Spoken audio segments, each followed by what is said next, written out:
मैं भी ही आम तौर पर कह दें या कंट्रोलिंग पावर है तो यह दरवाजा वा इतने 10वां दरवाजा वा, लेकिन वह कोई क्लीयर नहीं होंगे भी किस तरह किसी ने गगन में था वसन को कहता, किसी ने उल्टा कुआं गगन में कहता, किसी ने दीवा बले, किसी ने दीपक बले कहता। मैं ते गुरमीत ते अमन ते लकी 2-2.5 महीने पहलों शमशान घाट गए अपना शीतला मंदिर, इन्होंने कोई समान वंडना सी। उत्थे मैनू बंदा नजर आया अगे एक, उसकी कटिंग इस हिसाब न की भी मैनू अंदरों ही आवाज आ गई भी क्लीयर हो गया, यही सब कुछ है, ये थाली है ते इत्थे दीपक बलन दिया है। तो मैं उसकी मगर जाके फोटो खिंच ली, वो तुहानू सांझे ग्रुप वाले नू पाई सारी। फिर 5-6 दिन होया समाधि च हुक्म होया कि इसदा भेद खोल। तो जदों मृत्यु लोक तो शब्द लईदा है, जिस तरह मैनू मिलिया हरिओम ते मैनू तप मंडल ते चला गया। तप मंडल ते एक धुन वजी जाके ते पहलों ब्रह्मांड च धुन वजदी है, फिर इत्थे आके वजदी 10वें दरवाजे ते आवाज आई सच दा शब्द। वो हुण मैं शब्द का भी भेद खोलदा। मैनू सब तो पहली गल भी किसी नूं अभ्यास चंगा लगे ना लगे तो मैं उहदे कोल माफी पहलों ही मंग लैंदा मैं, पर मैनू जो अभ्यास होया जिस रस्ते तानी मैं उहदे घर पहुंचा वो मैं जो अभ्यास दसांगा, कोई बुरा मने या चंगा मने माफी मैं मंग लैंदा। तो जदों तप मंडल की धुन वजी तो ओम के शब्द की आवाज आई 15 दिन बाद। शॉर्टकट अगे सफर किताब ही लिखिया है, अगे भी तुहानू दस्सिया है। जदों वो शब्द वजा ते उस तो बाद यह जिहड़ा धुन है दी धुन वजदी रही। जदों कुछ देर धुन वजी ते उस तो बाद जिहड़ा शब्द है वो अंदर एंटर करता इत्थों। जदों एंटर करता है तो आत्मराम धुनी दे मगर है, उत्थे जांदा ते 15 दिन वो नचदा। जदों शब्द बाहर निकलदा ते जदों इत्थे एंटर करता तो आवाज आउंदी 10वां दरवाजा। पहलों मैनू नहीं पता, मैं इहनूं 10वां दरवाजा समझदा सी। फिर इत्थों लंघिया ते आवाज आई कंठ। एक कलेजे के अंदर तय हैगी है, एक धुनी दे मगर आत्मा है, 4 पॉइंट है। इत्थे जिहड़ी नाली है वो 24 घंटे है, किसी ने भवर गुफा कहता, किसी ने भीरी जी कहती। 24 घंटे उपरों साह सप्लाई होण दिया है, वो साह अंदर जांदा है। आत्मा राम दी वो नाली जिहड़ी है वो सिर च एंटर करके जितों विस्टा करके उतों सारियां फैलियां है, वो अगे सप्लाई करता है। असीं साह हमेशा अंदरों लैंदे आ, बाहरों नहीं लैंदे।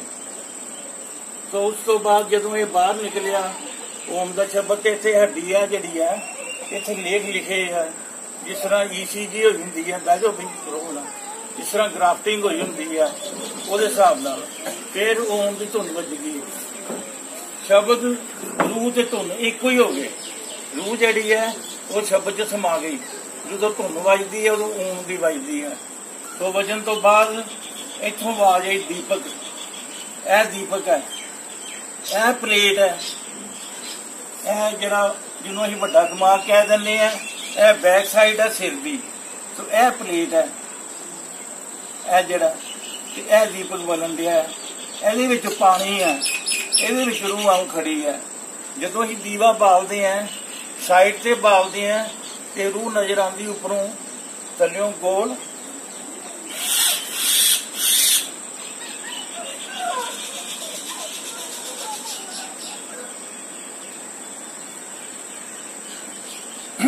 छोटी रूह नजर आती है। जदों ही सेंटर च बालते हैं, आम जनानियां नूं पता होएगा, जदों दिवाली या किते माता की पूजा करते हैं विचकार बालते हैं तो रूह एडी लंबी नजर आती है।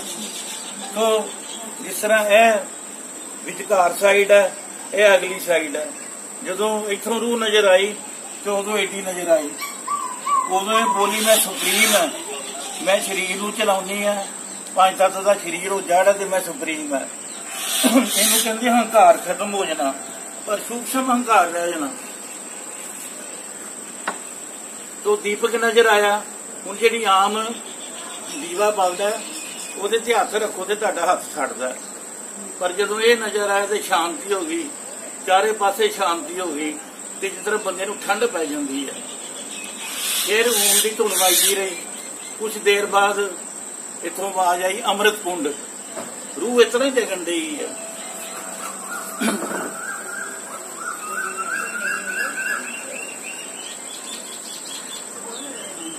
अमृत कुंड कहते हैं उपरों ਵੱਡਾ ਹੁੰਦਾ ਚਾਰੇ ਪਾਸੇ ਜਿੱਦਾਂ ਅੱਜਕੱਲ ਬਣੇ ਆ ਤੇ ਡੂੰਘਾ ਸਤਯੁਗ ਤ੍ਰੇਤਾ ਦੁਆਪਰ ਚ ਇਹਦੇ ਚ ਆਪਣਾ ਹਵਨ ਕਰਦੇ ਸੀ ਦੇਵੀ ਦੇਵਤਿਆਂ ਨੂੰ ਤੇ ਉਹਨਾਂ ਨੂੰ ਸਮਾਨ ਪਹੁੰਚਦਾ ਸੀ। ਇਹਦੇ ਚ ਫਿਰ ਜਦੋਂ ਇਹ ਅੰਮ੍ਰਿਤ ਕੁੰਡ ਨਜ਼ਰ ਆ ਗਿਆ, ਅੰਮ੍ਰਿਤ ਦਾ ਮਤਲਬ ਨਾਮ ਸ਼ਬਦ, ਅਸੀਂ ਇੱਥੋਂ ਦਾ ਪਾਣੀ ਲੈ ਕੇ ਨਾਲੀ ਚ ਰੋੜ ਦਾਂਗੇ, ਪਰ ਜਿਹੜਾ ਪਾਣੀ ਇੱਥੋਂ ਜਿੱਥੇ ਭਗਤੀ ਹੋਣ ਡਈ ਹੈ, ਹਰਿਮੰਦਰ ਸਾਹਿਬ ਹੈ, ਸੀਤਲਾ ਮੰਦਿਰ ਹੈ, ਕੋਈ ਦਰਗਾਹ ਜਾਂ ਗਿਰਜਾ ਘਰ, ਉਹ ਨਹੀਂ ਰੋੜਾਂਗੇ ਕਿਉਂਕਿ ਉੱਥੇ ਭਗਤੀ ਹੋਣ ਡਈ ਹੈ। तो फिर 5 दूत ਜਿਹੜੇ ਆ ਇਹਦੇ ਵਿੱਚ ਉਹਨਾਂ ਦਾ ਹਵਨ ਹੋ ਗਿਆ। ਟਰਨ ਬਾਈ ਟਰਨ ਆਵਾਜ਼ ਆਉਂਦੀ ਹੈ, ਕਾਮ, ਕ੍ਰੋਧ, ਲੋਭ, ਮੋਹ, ਹੰਕਾਰ। ਜਦੋਂ ਪੰਜਾਂ ਦਾ ਇਹਦੇ ਵਿੱਚ ਆਪਣਾ ਹਵਨ ਹੋ ਗਿਆ ਤੇ ਕੁਝ ਦੇਰ ਬਾਅਦ ਫਿਰ 3 ਬੂੰਦਾਂ ਇਥੋਂ ਕੰਢ 'ਚ ਡਿੱਗਦੀਆਂ। ਇਹ ਸਮਝ ਲਓ ਅਗਲੀ ਸਾਈਡ ਹੈ, ਇੱਥੇ ਕੰਠ ਆ ਗਿਆ। ਇਹ ਆਤਮਾਰਾਮ ਕੋ ਚਲੇ ਜਾਂਦੀ ਹੈ। ਇਸ ਤੋਂ ਪਹਿਲੋਂ ਇੱਕ ਧਾਰ ਵੱਜਦੀ ਹੈ, ਉਹ ਥੱਲਿਓਂ ਉੱਪਰ ਜਾਂਦੀ ਹੈ, ਰਿਮਝਿਮ ਬਰਸੇ ਅੰਮ੍ਰਿਤ ਧਾਰਾ। ਜਿਸ ਤਰ੍ਹਾਂ ਹੀ ਕਿਤੇ ਕੋਈ ਆਪਣੀ ਆਪਣੀ ਮਰਿਆਦਾ ਦੇ ਹਿਸਾਬ ਨਾਲ ਗ੍ਰੰਥ ਰੱਖਦੇ ਆ ਤੇ ਪਹਿਲੋਂ ਉਹਨੂੰ ਲੱਸੀ ਨਾਲ ਸਾਫ਼ ਕਰਦੇ ਆ, ਧੋਨੇ ਆ ਜਾਂ ਪਾਣੀ ਨਾਲ, ਉਹ ਅੰਦਰ ਧੋਤਾ ਗਿਆ। ਉਸ ਤੋਂ ਬਾਅਦ ਹਵਨ ਕੁੰਡ ਹੋਇਆ, ਉਸ ਤੋਂ ਬਾਅਦ 3 ਬੂੰਦਾਂ ਡਿੱਗੀਆਂ। ਫਿਰ ਕੁਝ ਦੇਰ ਧੁਨ ਵੱਜਦੀ ਰਹੀ, ਫਿਰ 1 ਬੂੰਦ ਡਿੱਗੀ। ਜਦੋਂ 1 ਬੂੰਦ ਡਿੱਗੀ, ਜਿਸ ਤਰ੍ਹਾਂ ਆਦਮੀ ਤ੍ਰਿਪਤੀ ਹੋ ਜਾਂਦੀ ਆ ਤੇ ਆਵਾਜ਼ ਆਈ ਸਬਰ। ਫਿਰ ਧੁਨ ਵੱਜਦੀ ਗਈ, ਫਿਰ ਇਹ ਰੂਹ ਨਜ਼ਰ ਆਈ। ਸ਼ੇਪ ਉਹੋ ਹੀ ਹੈ, ਇਹੋ ਹੀ ਦੀਪਕ ਹੈ, ਇਹੋ ਹੀ ਅੰਮ੍ਰਿਤ ਕੁੰਡ ਹੈ ਤੇ ਇੱਥੇ ਹੀ ਸੱਚ ਦਾ ਸ਼ਬਦ ਵੱਜਣ ਡਿਆ, ਸਾਰਿਆਂ ਦੇ ਵੱਜਣ ਡਿਆ। ਕਿਸੇ ਨੂੰ ਸੁਣਾਈ ਦਿੰਦਾ, ਕਿਸੇ ਨੂੰ ਨਹੀਂ ਦਿੰਦਾ। ਜਦੋਂ ਇਹ ਰੂਹ ਨਜ਼ਰ ਆਈ ਤੇ ਇਹ ਫਿਰ ਇਹ ਪਹਿਲੋਂ ਬੋਲੀ ਮੈਂ ਸੁਪਰੀਮ ਹੈ, ਫਿਰ ਇਹ ਬੋਲੀ ਓਹੋ ਮੈਂ ਤੇ ਕੁਝ ਵੀ ਨਹੀਂ, ਮੇਰੇ ਬਗੈਰ 5 ਤੱਤ ਨੇ, 5 ਤੱਤ ਦੇ ਬਗੈਰ ਮੈਂ ਕੁਝ ਨਹੀਂ। ਚਲੋ ਭੋਗ ਪੈ ਗਿਆ। ਇੱਥੇ ਆ ਗਿਆ ਸੰਤੋਖ। ਸੱਚ ਦਾ ਸ਼ਬਦ ਹੋ ਗਿਆ, ਸਬਰ ਹੋ ਗਿਆ, ਸੰਤੋਖ ਹੋ ਗਿਆ, 3 ਚੀਜ਼ਾਂ ਹੋ ਗਈਆਂ। ਸਬਰ ਸੰਤੋਖ ਦਾ ਮਤਲਬ ਹੈ ਆਦਮੀ ਜਿਸ ਹਾਲਤ ਵੀ ਰਵੇ, ਜੋ ਵੀ ਉਹਨੂੰ ਖਾਣ ਨੂੰ ਮਿਲੇ ਉਹ ਖਾ ਲਵੇ, ਕਿਸੇ ਦੇ ਦੋਸ਼ ਨਾ ਦਵੇ, ਨਹੀਂ ਮਿਲਦਾ ਤੇ ਭਾਵੇਂ ਮਿੱਟੀ ਖਾ ਲਵੇ ਜਾਂ ਰਾਖੇ ਤਾਂ ਰਹੀ। ਜਿਸ ਹਾਲਤ ਵੀ ਰਵੇ, ਜਿੱਥੇ ਵੀ ਰਵੇ, ਕਿਸੇ ਨੂੰ ਦੋਸ਼ ਨਾ ਦਵੇ, ਯਾਨੀ ਕਿ ਉਹਦੀਆਂ ਵਾਸਨਾ, ਇੱਛਾਵਾਂ, ਭਾਵਨਾ ਸਭ ਖਤਮ ਹੋ ਜਾਂਦੀਆਂ। ਚਿੰਤਾ ਤੋਂ ਸਤਨਾਮ ਕੀ। ਉਹ ਬੰਦੇ ਦੇ ਪਰਮੇਸ਼ਰ ਦੇ ਵਿਚਕਾਰ ਕੋਈ ਤੀਸਰਾ ਨਹੀਂ ਰਹਿ ਜਾਂਦਾ। ਗ੍ਰਸਤੀ ਇੱਕ ਲਹਿਦਾ ਸਾਈਡ ਹੈ, ਉਹ ਤੇ ਉਹਨੇ ਪਾਲਣਾ ਕਰਨੀ ਹੈ, ਪਰਮੇਸ਼ਰ ਨੇ ਕਰਾਉਣੀ ਹੈ। ਲੇਕਿਨ ਭਗਤੀ ਦੇ ਮਸਲੇ 'ਚ ਜਿਸ ਤਰ੍ਹਾਂ ਸੱਚ ਨਾਮ ਆਧਾਰ, ਜਿੰਨਾ ਮੇਰੇ ਇੱਛਾ ਸਭ ਮਿਟਾਈਆਂ, ਜਦੋਂ ਹੀ ਸੱਚ ਨਾਲ ਜੁੜਦੇ ਆ ਜਾਂ ਹੀ ਮੰਨ ਲਈਏ ਤੇ ਸਾਰੀਆਂ ਇੱਛਾ ਵਾਸਨਾ ਆਦਮੀ ਦੀਆਂ ਖਤਮ ਹੋ ਜਾਂਦੀਆਂ। ਸੋ ਖਤਮ ਹੋ ਗਈ, ਪਰ ਰੂਹ ਨੂੰ ਤਾਂ ਤੜਫ ਰਹਿ ਗਈ ਵੀ ਮੇਰਾ ਤੇ ਕੋਈ ਮਾਲਕ ਤੇ ਹੋਏਗਾ ਨਾ। तो फिर ये जरा शब्द है धुन बजती रही, रूह उपर जाती गई, फिर रूह नहीं नजर आती, फिर रस्सी नजर आती है। जो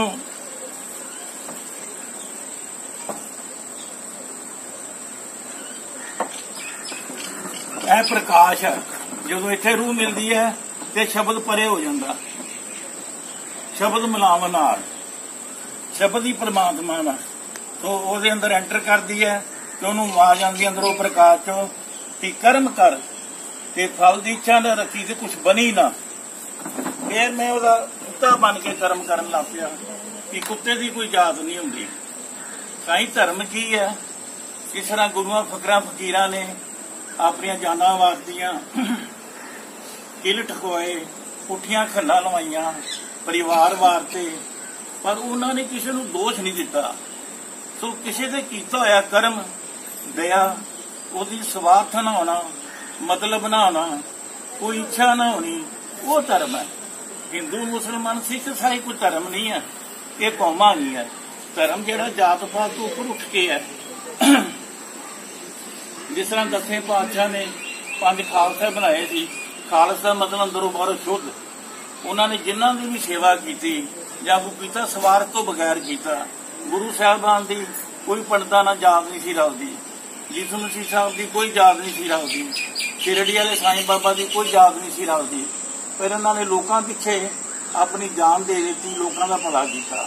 कोई फल की इच्छा नहीं, कोई स्वार्थ नहीं, कोई काम नहीं है, कोई मतलब नहीं है। तो किसी दे कीता होया कर्म दया ਉਹਦੇ ਜਾਨ ਤੱਕ ਦੇ ਦੇਣੀ, ਉਹਦੇ 'ਚ ਮਤਲਬ ਸਵਾਰਥ ਨਾ ਹੋਣਾ, ਫਲ ਦੀ ਇੱਛਾ ਨਾ ਹੋਣੀ, ਇਹ ਧਰਮ ਹੈ। ਉਹ ਜਾਤ ਪਾਤ ਤੋਂ ਉੱਪਰ ਉੱਠ ਕੇ ਹੁੰਦਾ, ਜਾਤ ਪਾਤ 'ਚ ਰਹਿ ਕੇ ਨਹੀਂ ਹੁੰਦਾ। ਫਿਰ ਆ ਕੇ ਪਰਮੇਸ਼ਰ ਕਰਮ ਕਰਵਾਉਣ ਲੱਗ ਪਿਆ। ਇੱਕ ਇੱਛਾ ਹੋਰ ਰਹਿ ਗਈ ਕਿ ਕੋਈ ਜੇ ਪਰਮੇਸ਼ਰ ਨੇ ਸ਼ਬਦ ਹੈਗਾ ਸਹਿ ਮੇਰਾ ਏਕੋ ਹੈ ਵੀ ਏਕੋ ਹੈ, ਉਹਦੇ 'ਚ ਹੈਗਾ ਵੀ ਪਰਮਾਤਮਾ ਨੇ ਧੁਨ ਸ਼ਬਦ 5 ਦੂਤ 3 ਗੁਣ ਸਤੋ ਗੁਣ ਤਮੋ ਗੁਣ ਰਜੋ ਗੁਣ ਰੱਖ ਕੇ ਤੇ परमात्मा ने अपना ही रूप दे दिता। रूह जिहड़ी है निराकार है, असी आकार है। असी निराकार उदों होंदे जदों साडा संस्कार हो जाता, नहीं तो साडा आकार है। तो जे साडा आकार है, जिन्हें सृष्टि बनाई उहदा भी आकार होएगा। ते 1999 च मेरी रूह अंदर जाती है ते 2007 च फिर मैनूं एक रूप च दर्शन होंदे। ਇਹਦੇ 'ਚ मैं रिवाइज कर रहा, ਇਹਦੇ 'ਚ कोई भेद नहीं खोल रहा। वेदां शास्त्रां शिव भगवान नूं कहा गया, शिव ते शिवा दे दर्शन होंदे एक रूप। वो किस रूप च होंदे वो नहीं मैं दस सकदा, पर एक रूप च होंदे आ। वो कहंदा देखो मेरा स्वरूप दिखा के ते फिर आन के आदमी कर्म करन लग पैंदा है। वेदां शास्त्रां लिखिआ है सत्यम शिवम सुंदरम, सच जिहड़ा शब्द है वो परमात्मा वास्ते इस्तेमाल किया गया है। तो सच जिहड़ा सी भी सच है, सुंदर जिथे सुंदरता है, जिथे परमात्मा के गुण वो सुंदरता है। गुरु ग्रंथ साहब कहता महादेव को कह सदा शिव निरंकार का चीरत की ना ही देव। महादेव ही सदा शिव ही निरंकार है। शिव ते निरंकार तीन शकल सूरज कोई फर्क नहीं, केवल कोई भिन्नता नहीं। हुण जे शिव ही निरंकार है तो फिर उन्होंने दो हिस्साई काहनूं वंडता, वो गुरु साहब ने लिखता ताकि मेरे वर्गा कह ना दवे भी मैं भी वेख्या। वो भेद है, वो भेद जिहड़ा अंदरों लभना। सो मैं रिवाइज ही कर रहा, धार्मिक ग्रंथां सारा जिक्र किया है। एक होर शब्द है नीलकंठ कहा गया इन्होंने, नील आद अनाद अनाहद जुगो जुग। तो काल भी आप है, दयाल भी आप है, भूत भी आप है, अभूत भी आप है। अपना जो कलयुग स्टार्ट होया ते महाराजा अशोक, महाराजा भूल, महाराजा विक्रमादित्य महाकाल ते जपते रहे। तुसीं त्रेता चले जाओ, रामचंद्र जी का मंदिर कोई नहीं, उन्होंने जान तो बाद मंदिर बने। द्वापर जी कृष्ण जी महाराज दे हुंदियां उन्होंने कोई मंदिर नहीं सी, बाद च बने है। सतयुग चले जाओ, सतयुग तो पहलों तुहानूं कोई पुरातन चीज लभे क्या ज्योतिर्लिंग ही लभेगा। शिवलिंग ना नहीं होता, पंडितां ने रखता, अस लगा ज्योतिर्लिंग।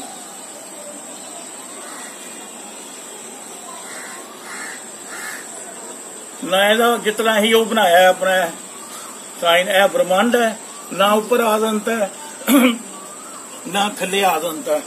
समाधि मैं किते कह बैठा साई सैर करा, तो 7 आकाश उपर चला गया तो कोई आदंत नहीं। उन्होंने कहा बस साई 7 धरतियां ते 7 पताल तक रूह चलेगी।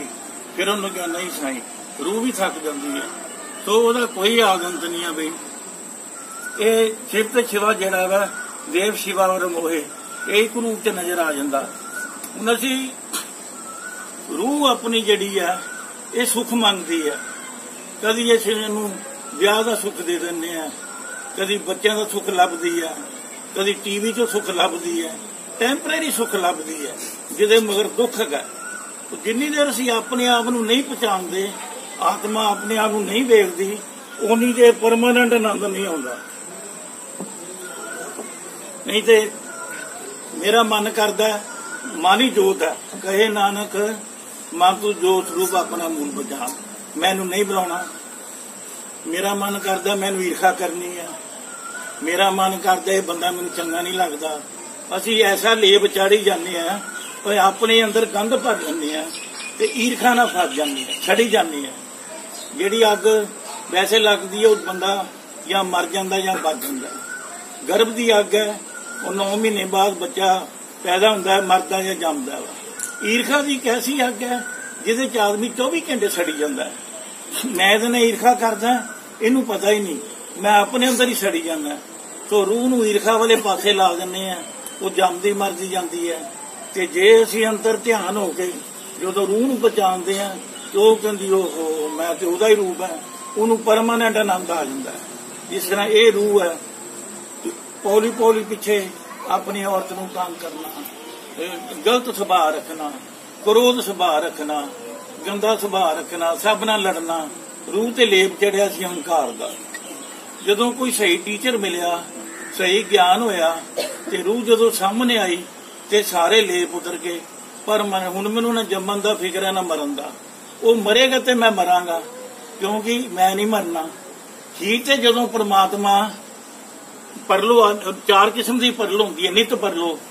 ਆਪ ਜਿਸ ਤਰ੍ਹਾਂ ਰੋਜ਼ ਰਾਤੀ 2 ਵਜੇ ਜਾਓ ਤੇ ਤੁਸੀਂ ਉਜਾੜ ਹੋਈ ਹੁੰਦੀ ਹੈ ਤੇ ਪਰਲੋ ਹੈ, ਨਮਿਤ ਪਰਲੋ, ਆਪ ਮੋਏ ਜਗ ਪਰਲੋ, ਮਹਾ ਪਰਲੋ। ਜਦੋਂ ਸਭ ਕੁਝ ਪਰਲੋ ਆ ਜਾਂਦੀ, ਇੱਕ ਬਿੰਦੂ ਰਹਿ ਜਾਂਦਾ। ਜਦੋਂ ਇੱਕ ਬਿੰਦੂ ਰਹਿ ਜਾਂਦਾ ਵਾ ਤੇ ਫਿਰ ਉਹ ਦੇਵਪੁਰੀ 'ਚ ਜਾ ਕੇ ਸਭ ਨੂੰ ਖਤਮ ਕਰਕੇ ਇੱਕ ਬਿੰਦੂ ਰਹਿ ਜਾਂਦਾ। ਪਰਮੇਸ਼ਰ ਨਾਲ ਯੋਗ ਮਾਇਆ ਰਹਿ ਜਾਂਦੀ ਹੈ। ਤੇ ਜਿਸ ਤਰ੍ਹਾਂ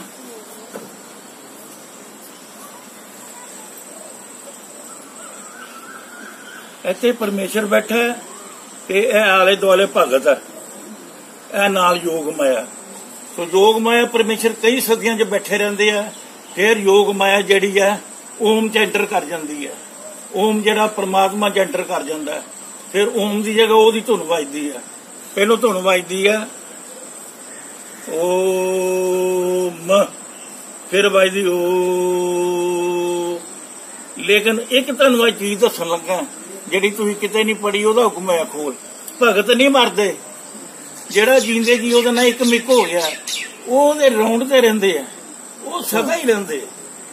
ਪਰਮਾਤਮਾ ਇਕੱਲਾ ਰਹਿ ਜਾਂਦਾ, ਧੁੰਦਕਾਰਾ ਰਹਿ ਜਾਂਦਾ, ਕੋਈ ਭਗਤੀ ਨਹੀਂ ਕਰਦਾ, ਕੋਈ ਕਿਸੇ ਨੂੰ ਫਲ ਦੇਣ ਜੋਗਾ ਨਹੀਂ ਰਹਿ ਜਾਂਦਾ। ਦੇਖੋ ਕਿੱਡੀ ਵੱਡੀ ਨਾਮ ਜਪਣ ਵਾਲੇ ਨੂੰ ਸਹੂਲਤ ਦਿੱਤੀ ਹੈ, ਉਹ ਸਦਾ ਹੀ ਰਹਿੰਦਾ। ਤੇ ਐਉਂ ਧੋਣਾ, ਅਸੀਂ ਚਰਨ ਮੰਗਦੇ ਆ, ਜਿਹਦੇ ਪੈਰੀ ਪਵਾਂਗੇ ਉਹ ਚੁੱਕ ਕੇ ਸਾਨੂੰ ਜੱਫੀ ਜ਼ਰੂਰ ਪਾਏਗਾ। ਇੱਕ ਵਾਰੀ ਪਹਿਲੋਂ ਉਹਦਾ ਮੂੰਹ ਵੇਖੀਦਾ, ਇੱਕ ਵਾਰੀ ਜਦੋਂ ਜਾਈਦਾ, ਫਿਰ ਐਵੇਂ ਧੋਣਾ ਹੁੰਦੀ ਆ। ਕਦੀ ਉਹਨਾਂ ਨੇ ਕੀਰਤਨ ਕਰ ਲਿਆ ਜਾਂ ਕਦੀ ਕੁਝ, ਪਰਮੇਸ਼ਰ ਦੀ ਮਰਜ਼ੀ ਕਿਸੇ ਰੂਹ ਨੂੰ ਸੱਦੇ, ਨਹੀਂ ਤਾਂ ਯਾਦ ਉੱਤੇ ਘੁੰਮਣ ਫਿਰਨ। ਸੋ ਪਰਮਾਤਮਾ ਵਿੱਚ ਘਰ, ਫਿਰ ਰੌਣ। ਫਿਰ ਜਦੋਂ ਦੁਨੀਆ ਬਣਦੀ ਹੈ, ਫਿਰ ਉਹਦੇ ਅੰਦਰੋਂ ਸ਼ਬਦ ਨਿਕਲਦਾ। ਸ਼ਬਦ ਯੋਗ ਮਾਇਆ ਨੂੰ ਉਤਪੰਨ ਕਰਦਾ, ਉਹ ਅੱਗੋਂ 3 ਚੇਲੇ ਉਤਪੰਨ ਕਰਦੀ ਹੈ, ਉਹ ਅੱਗੋਂ ਸਾਰਾ ਸਟਾਫ ਉਤਪੰਨ ਕਰਦਾ। ਸੋ ਸਿਮਰਨ ਕਰੋ ਵੀ, ਜਿੰਨਾ ਚਿਰ ਅਸੀਂ ਪਾਰ ਬ੍ਰਹਮ ਦਾ ਸਿਮਰਨ ਨਹੀਂ ਕਰਦੇ, ਉਹਨਾਂ ਚ ਸਾਡਾ ਇਹਦਾ ਜਿਹੜਾ ਅੰਦਰ ਸਮਾਨ ਹੈ ਉਹ ਪਰਮਾਤਮਾ ਦਾ। ਇੱਥੇ ਤੁਸੀਂ ਟੈਂਟ ਹਾਊਸ ਦਾ ਸਮਾਨ ਲਿਆਂਦੇ ਜੇ, ਉਹਨੂੰ ਦੇਵਾਂਗੇ ਜਿਹਦਾ ਹੈਗਾ। ਸੋ ਅੰਦਰ ਜਿਹੜੀ ਰੂਹ ਹੈ, ਆਤਮਾ ਵਾ, ਜਿਹੜੇ 3 ਗੁਣ ਨੇ, 5 ਦੂਤ ਨੇ ਪਰਮਾਤਮਾ ਦੇ ਨੇ। ਤੁਸੀਂ ਲੱਖ ਡੁਬਕੀਆਂ ਲਾ ਲਓ, ਲੱਖ ਗੁਰਦੁਆਰੇ ਮੰਦਿਰ ਮੱਥੇ ਟੇਕ ਲਓ, ਨਮਾਜ਼ਾਂ ਪੜ੍ਹ ਲਓ, ਕੱਖ ਨਹੀਂ ਲੱਭਣਾ ਜਿੰਨੀ ਦੇਰ ਅੰਦਰ ਨਹੀਂ ਆਉਣਾ। ਉਹ ਤਾਂ ਕਹਿੰਦੇ 24 ਘੰਟੇ ਜਪੋ, ਜਿੰਨੀ ਦੇਰ ਘਾੜੇ ਸਾਹ ਹੈਗਾ ਸੋ ਕਿਉਂ ਵਿਸਰੇ। ਕਰਮ ਕਰਦੇ ਆ, ਅਸੀਂ ਸਵੇਰੇ ਨਹਾਉਂਦੇ ਆ, ਖਾਂਦੇ ਆ, ਪੀਂਦੇ ਆ, ਨਾਲ ਵਾਗਰੂ ਵਾਗਰੂ ਕਰੀ ਜਾਏ। ਸੋ 24 ਘੰਟੇ ਸਿਮਰਨ ਕਰਨ ਨਾਲ ਜਦੋਂ ਅਸੀਂ ਪਾਰ ਬ੍ਰਹਮ ਦਾ ਸਿਮਰਨ ਕਰਦੇ ਆ ਤੇ ਉਹ ਅੰਦਰਲਾ ਸ਼ਾਂਤ ਹੋ ਜਾਂਦਾ। ਉਹਨਾਂ ਨੂੰ ਪਤਾ ਵੀ ਸਾਡਾ ਮਾਲਕ ਆ ਗਿਆ। ਨਹੀਂ ਤੇ ਕਿਸੇ ਗੁਰੂ ਪੀਰ ਫਕੀਰ ਧਾਰਮਿਕ ਗ੍ਰੰਥ ਨਾਲ ਜੁੜ ਜਾਓ, 50 ਸਾਲ ਜੁੜੇ ਰਹੋ, ਤੁਹਾਨੂੰ ਕੱਖ ਨਹੀਂ ਲੱਭਣਾ। ਕਿਉਂਕਿ ਜਿੰਨੇ ਵੀ ਧਾਰਮਿਕ ਗ੍ਰੰਥ ਹੈ, ਜਿਹੜੇ ਕੋਈ ਗੁਰੂ ਗ੍ਰੰਥ ਸਾਹਿਬ ਨੂੰ ਮੰਨਦਾ ਹੈ, ਗੀਤਾ ਨੂੰ, ਰਮਾਇਣ ਨੂੰ, ਬਾਈਬਲ ਨੂੰ, ਕੁਰਾਨ ਸ਼ਰੀਫ ਨੂੰ, ਉਹ ਸਾਰੇ ਉਹਦੇ ਨਾਲ ਜੁੜਨ ਵਾਸਤੇ ਕਹਿਣ ਦੇ। ਕਿਸੇ ਨੇ ਜੀਂਦੇ ਜੀ ਆਪਣੀ ਆਰਾਧਨਾ ਨਹੀਂ ਕਰਾਈ, ਨਾ ਭਗਤ ਪ੍ਰਹਲਾਦ ਨੇ, ਨਾ ਕ੍ਰਿਸ਼ਨ ਜੀ ਮਹਾਰਾਜ ਨੇ, ਨਾ ਰਾਮਚੰਦਰ ਜੀ ਨੇ, ਨਾ ਗੁਰੂਆਂ ਫਕਰਾਂ ਫਕੀਰਾਂ ਨੇ। ਹੈ ਸਿਰਫ ਉਹਦੇ ਨਾਲ ਲੱਗਦੀ ਹੈ, ਅਸੀਂ ਹੈਗੇ ਆ ਤੇ ਮਰ ਜਾਣਾ, ਸੀ ਲੱਗਦੀ ਹੈ। ਜੇ ਅਸੀਂ ਕਿਸੇ ਨੂੰ ਕਹਿ ਵੀ ਦਿੰਨੇ ਪੂਰਾ ਹੈ, ਉਹਦੇ ਨਾਲ ਜੁੜ ਕੇ ਪੂਰਾ ਹੋਇਆ। ਤੇ ਜੋ ਉਹਦੇ ਨਾਲ ਪੂਰਾ ਹੋਇਆ ਤੇ ਫਿਰ ਜਿਹੜਾ ਪੁੱਤਰ ਹੈ ਜਿਹੜਾ ਆਪਣੇ ਪਿਓ ਕੋਲੋਂ ਵੱਡਾ ਹੋ ਜਾਏਗਾ, ਵੀ ਉਹਦੇ ਨਾਲ ਜੁੜ ਕੇ ਪੂਰੇ ਆ ਤੇ ਫਿਰ ਪੂਰਾ ਤੇ ਉਹੀ ਹੋਇਆ ਨਾ। ਤੋ ਆਦਮੀ ਹਮੇਸ਼ਾ ਅਧੂਰਾ ਹੈ, ਕਿਉਂਕਿ ਅਸੀਂ ਉਹਦੇ ਅੰਦਰ ਹੈ। ਅਨਹਦ ਕਿਸੇ ਨੇ ਅਨਹਦ ਕਹਿਤਾ, ਕਿਸੇ ਨੇ ਧੁਨ ਕਹਿਤੀ, ਬਾਬਾ ਨੇ ਕਿਹਾ ਅਨਹਦ ਦਾ ਸ਼ਬਦ ਵਜੰਤ ਤੇਰੀ ਆਰਤੀ। ਸੋ ਅਨਹਦ ਜਿਹੜਾ ਪਰਮਾਤਮਾ ਹੈ, ਅਨਹਦ ਦਾ ਮਤਲਬ ਜਿਹਦੀ ਕੋਈ ਹੱਦ ਨਹੀਂ। ਸੋ ਜਿਹਦੀ ਹੱਦ ਹੈ ਉਹ ਨਹੀਂ, ਉਹਨੇ ਉਹਦੇ ਚ ਸਮਾ ਜਾਣਾ, ਉਹਦੇ ਚੋਂ ਨਿਕਲ ਕੇ ਮੈਨ ਇਨ ਗੋਡ, ਗੋਡ ਇਨ ਮੈਨ, ਖਾਲਕ ਖਲਕ, ਖਲਕ ਮੇ ਖਾਲਕ, ਦੁਨੀਆ ਰੱਬ ਜਾ, ਰੱਬ ਦੁਨੀਆ ਜਾ। ਸੋ ਪੂਰਨ ਸਿਰਫ ਪਰਮਾਤਮਾ ਹੀ ਹੈ, ਕਿਉਂਕਿ ਪਰਲੋ ਤੋਂ ਪਹਿਲੋਂ ਤੇ ਪਰਲੋ ਤੋਂ ਬਾਅਦ ਸਿਰਫ ਉਹਨੇ ਇਕੱਲੇ ਨੇ ਰਹਿ ਜਾਣਾ, ਭਗਤਾਂ ਨੇ ਰਹਿ ਜਾਣਾ। ਇਹ ਦੇਖੋ, ਇਹ ਖੂਹ ਹੈ, ਇਹ ਅਸੀਂ ਫਲ ਲੈਣ ਵਾਸਤੇ ਉੱਪਰ ਜਾਂਦੇ ਆ, ਇਹਦੇ ਜਰੂਰ ਡੁਬਕੀ ਲਾਉਂਦੀ ਹੈ, रूह की प्यास बुझ जाती है, वो थले आके लोगों की प्यास बुझाती है। यह खूह है, यह लज है, यह बंदा देखो लज है, विचकार चड़खड़ी हो गई, यह बाल्टी पई, ड्रम बाल्टी की प्यास बुझ गई, ऊपर आके लोगों की प्यास बुझाई। रस्सी जड़ी है वो रूह है, ते बाल्टी जड़ा वो शब्द है। इस तो बाद फिर धुन बजती रहिंदी है, फिर शरीर अंदर खाली हो जाता है। जदों खाली हुंदा ते अंदरों आवाज आती मंदिर, हरि मंदिर रे शरीर है, मन दर, मन का दरवाजा। मन कौन है? परमात्मा। अंदर परमात्मा बैठा है, यह मंदिर है। पुजारी कौन है? परमात्मा अंदर आ बैठा है। जिस तरह कोई मंदिर की इट तोड़ जाता है, पुजारी उन्होंने कुछ कहे ना कहे, उसकी मर्जी है, या उन्होंने कुछ सजा दे। इस तरह ही इस मंदिर नूं जिन्होंने भी नुकसान पहुंचाया, जिन्होंने ये मंदिर नजर आ गया, वो मंदिर ने कुछ नहीं किया, वो पुजारी की मौज उन्होंने सजा दे कि ना दे। तो जदों मंदिर आदमी बन जाता है, उसका फिर शब्द बंद हो जाता, सब कुछ बंद हो जाता, उन्होंने सिर्फ आरती सुनाई देती है। मैनू जी आरती सुनाई दी है, जिस तरह किसी मंदिर च 1000 घंटी बजती है, उसकी गूंज जी है, परमेश्वर ऊपर बैठा है। जिस तरह की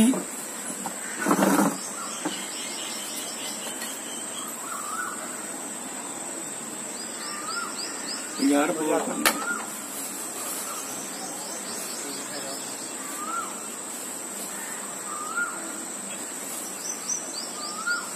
यह गोल जड़ा है, यह सारा ब्रह्मांड है।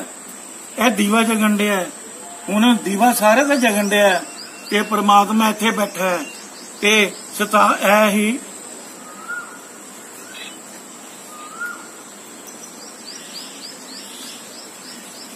यह काश की चुन्नी है, ये सितारे लगे है, सारा जिहड़ा ब्रह्मांड है वह मोती है, ये लगा है, पवन चौर कर रहा है।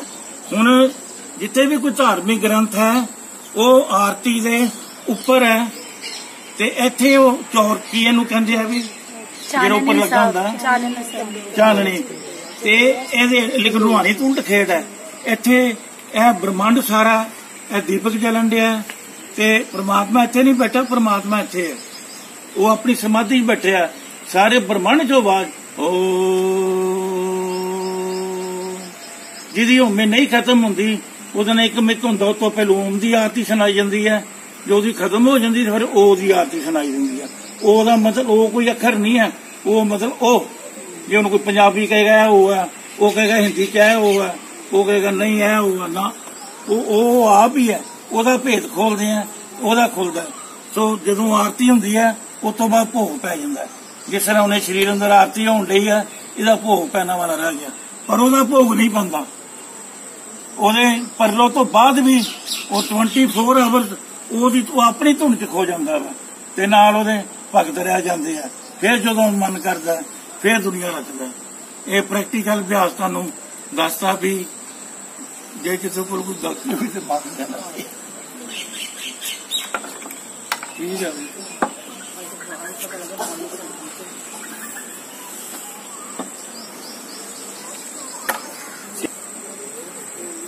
इन्ना बेनिफिट है कि जेड़ा ਉਹਦੇ ਨਾਲ ਜਿੰਦੇ ਮੀ ਕੇ ਕੋਈ ਉਹਨੇ ਮਰਨਾ ਹੀ ਨਹੀਂ। ਵੇਖੋ ਉਹ ਮਰੇਗਾ ਤੇ ਮੈਂ ਮਰਾਂਗਾ ਨਾ, ਤੇ ਤੁਮ ਜੰਮਨ ਮਰਨ ਦਾ ਭਰਮ ਹੋ ਗਿਆ, ਤੇ 24 ਘੰਟੇ ਦਾ ਨਾਮ ਮ੍ਰਿਤੂ ਲੋਕ ਸਿਰਫ ਮੌਤ ਦਾ ਡਰ ਹੋ, ਨਹੀਂ ਕਿਸੇ ਚੀਜ਼ ਦਾ ਡਰ ਹੈਗਾ। ਠੀਕ ਹੈ।